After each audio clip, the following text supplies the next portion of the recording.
భం భైరవాయ ఏషాం పురుషానామేషాం పశూనాం మాభేర్మారుమో ఏషాం కించనామమత్. కాలభైరవస్వామి యొక్క అనుగ్రహంతో భైరవస్వామి హోమం అంతా కూడా పూర్తి చేసుకున్నాం. భైరవార్చన వల్ల సకల శత్రు దిగ్విజయం.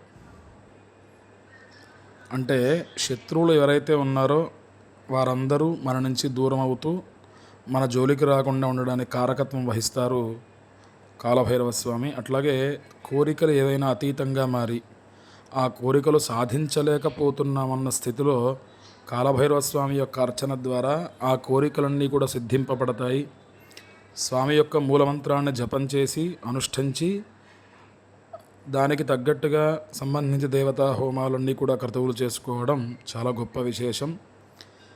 స్వామి యొక్క అనుగ్రహం ఎల్లవేళలా మనందరికీ లభించాలని ప్రార్థిస్తూ ఈ కాలభైరవస్వామి హోమాన్ని ఆచరించడం జరిగింది. కాలాన్ని అనుసరిస్తున్న భైరవులను అర్థం కాలభైరవస్వామి. భగవత్ కృప అందరికీ లభించాలని కోరుతూ జై హో కాలభైరవ.